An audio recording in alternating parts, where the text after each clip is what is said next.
Hello, students. In this lecture, we're going to be talking about the principles of Mendelian inheritance.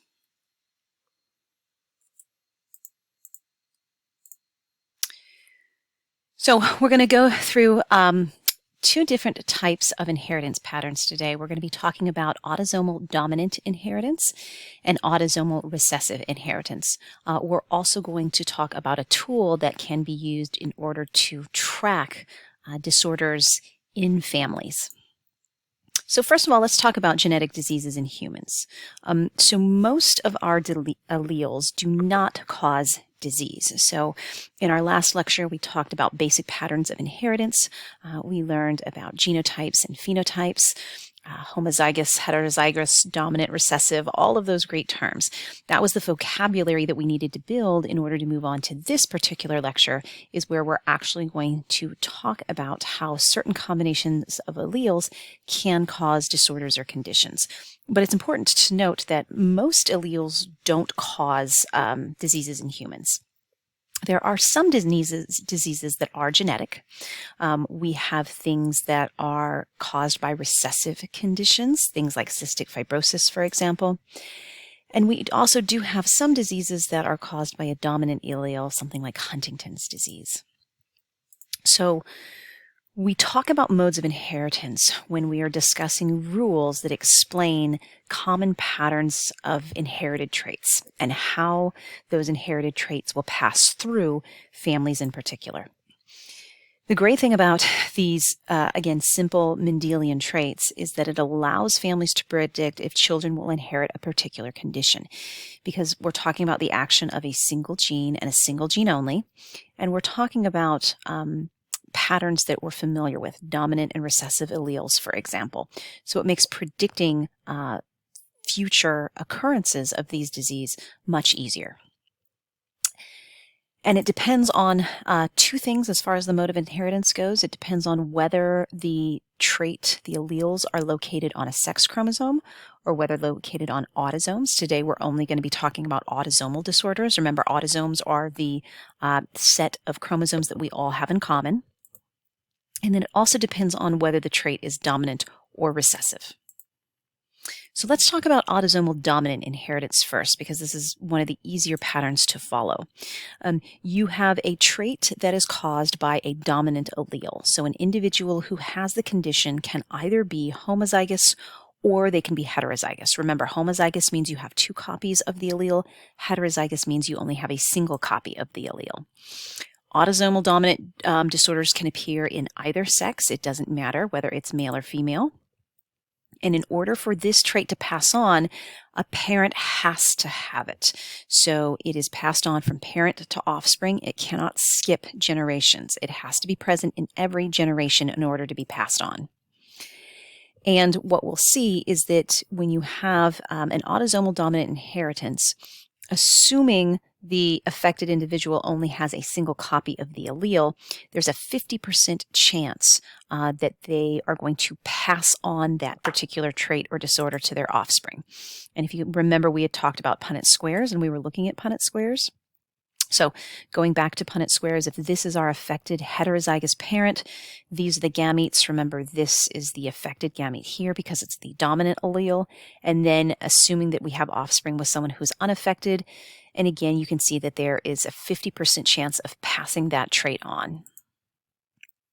So what are some examples of autosomal dominant disorders? There aren't a whole lot of these, but some of the more common ones would be a type of dwarfism called achondroplasia.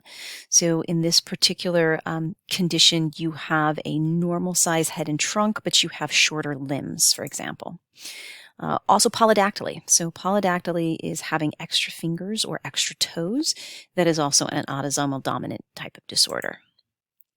As far as diseases go, Huntington's is probably the most well-known autosomal dominant disease.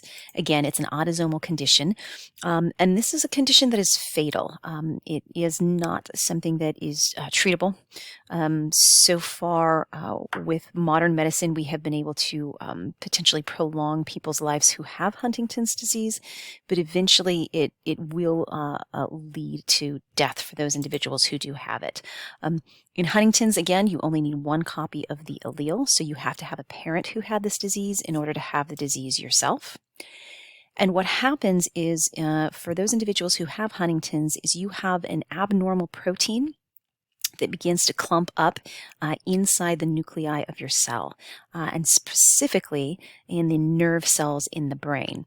And what happens with Huntington's disease is this is a disease that doesn't usually appear symptomatically until about midlife, because it takes time for those abnormal proteins to begin to cause problems, specifically in the nerve cells. So even though you are, again, born with this condition, you don't really begin to see the impacts or the effects of it until about midlife. So again, this would represent another Punnett square that looks at how we could potentially have Huntington's passed on, right? So if we have a male individual who has the disease and he has offspring with a female who does not have the disease, again, there's a 50% chance here that the offspring could inherit it. Next pattern, autosomal recessive inheritance. There are very few autosomal dominant traits. I should not say traits, I should say disorders. There are very few autosomal dominant disorders. There are more autosomal recessive disorders than there are dominant disorders. And these are caused by, again, recessive alleles. In order to see this particular condition or disease appear in a child, you would have to have 2 copies of the allele because, again, this is a recessive condition. You also don't have to have an individual who has the disease in order to pass it on. So this is a disease that can skip generations in families. So it's not present in every generation because, again, all you need here are you need to have 2 copies of the allele. So let's take a different trait. Let's take hair. Let's look at hair, for example.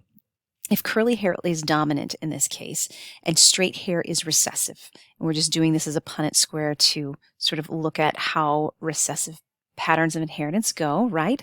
So we have a 75% chance that children would have curly hair and only a 25% chance that one of the children would have straight hair. So again, both parents have to have a copy of this particular allele in order to pass it on to their offspring. And again, with carrier parents, it's only a 25% chance of the child inheriting a trait. That's what we call someone who has the allele, but the allele is not present in a condition, so the condition isn't present in that individual. They're just carrying along that trait, sort of. It's not really hidden per se, but it's there. It's masked by the dominant allele, right? And so we use the term carrier for those individuals in particular who are heterozygous for the trait. So some types of autosomal recessive disorders. Albinism is actually an autosomal recessive disorder. So again, someone who has albinism has no pigmentation in their skin, in their hair, in their irises. They lack any melanin production whatsoever. Another disease is cystic fibrosis. Cystic fibrosis is a lung infection. It causes a whole host of respiratory and congestion problems in particular. So taking a look at cystic fibrosis, it affects about 1 in 2,500 individuals in European populations. So those individuals who have European descent are at a greater risk for having this in their family. Again, it's recessive, so that means you have to have 2 copies of it in order to see the disease. And once again, we're talking about a non-functioning protein. So this particular protein, though, is in the lining of the lungs and also the lining of the stomach, actually. And what happens is we see normal protein transports a chloride ion in and out of cells and lungs to other organs, and that's what's supposed to happen. It sort of balances the water balance both inside and outside of our organs and cells.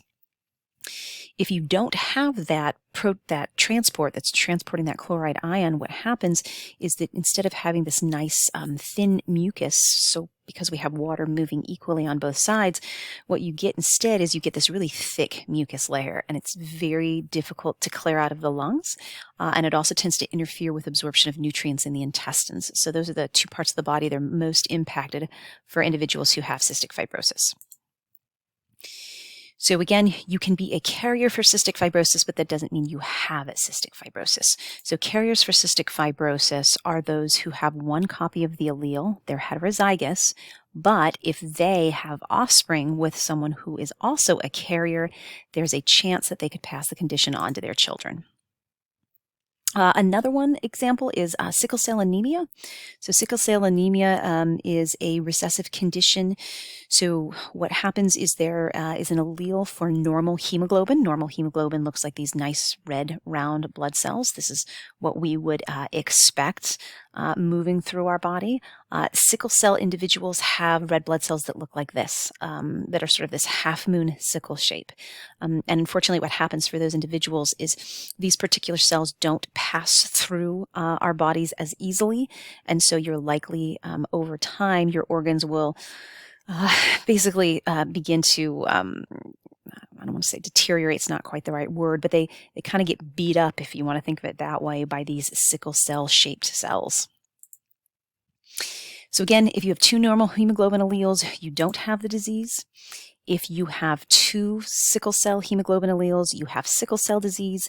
And if you have one of each, you happen to be a carrier. So again, this is what it would look like. So once again, you could have two regular copies, you could be a carrier, or you could even have two copies of the sickle cell disease. And again, here we're assuming that we have two carriers who are having offspring together. And these are the chances of whether or not you would be normal hemoglobin, a carrier for sickle cell, or have sickle cell disease. All right. So one of the tools that we have that's actually really helpful in trying to determine what modes of inheritance and patterns of inheritance we're seeing in conditions and disease traits, specifically when we're talking about a single gene trait, is we can use a chart called a pedigree. And a pedigree is just a sort of graphical representation of generations of a family. And then we use some coding in it to sort of determine whether or not individuals have the trait, they don't have the trait, they carry the trait, they don't carry the trait. So we use symbols like circles and squares, which will denote males and females in a family. We use colored in circles and squares to exhibit those who express traits. Half shading is used when we have a carrier, but we don't have someone who has that particular condition. And then we have lines that indicate different generations, parents, siblings, so on and so forth. So there's a lot more detail to pedigrees than we're going to use for our class, but essentially just these top lines is all you would need to know. So let's take a look at an autosomal dominant inheritance, and this is polydactyly. So polydactyly, again, was a condition of having extra fingers and extra toes. So each of the generations is numbered here on the left, generation 1, generation 2, and generation 3. And then within each generation, we number the individuals from left to right, and we number them 1, 2, 3, and 4. So what we have here is we have a generation. In generation 1, we have a group of siblings here because they are connected, 2 males and a female. Both of the males have polydactyly, and a man with polydactyly marries a woman who does not have it.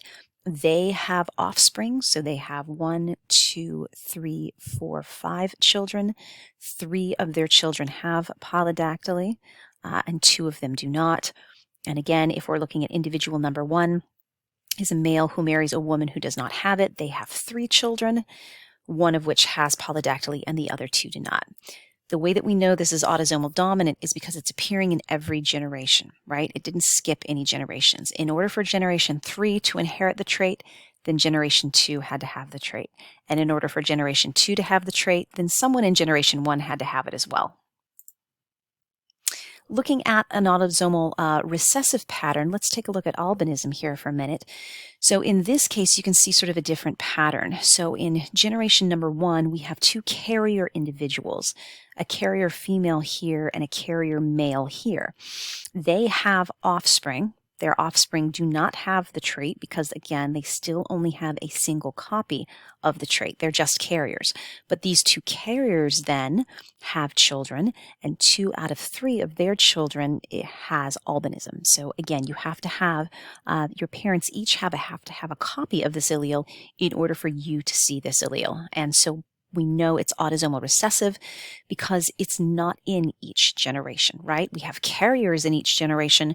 The disease itself did not present until, not the disease, the condition itself did not present until we see it here with the third generation.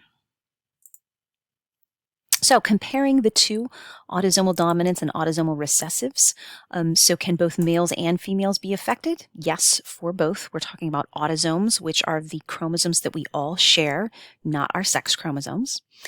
Can both males and females transmit the trait? Yes, because once again, we're talking about autosomal inheritance here. Can the trait skip generations? No, in an autosomal dominant condition, they cannot. Yes, they can in an autosomal recessive condition. And do we have to have at least one parent of the affected child must be affected? Yes for autosomal dominant, and no for autosomal recessive. So that does it for this particular lecture. We talked about autosomal dominant and autosomal patterns of inheritance for conditions and traits. And we also talked about pedigrees. You should be able to use a pedigree to analyze an autosomal disorder, and you should also understand how dominant and recessive disorders follow different patterns of inheritance.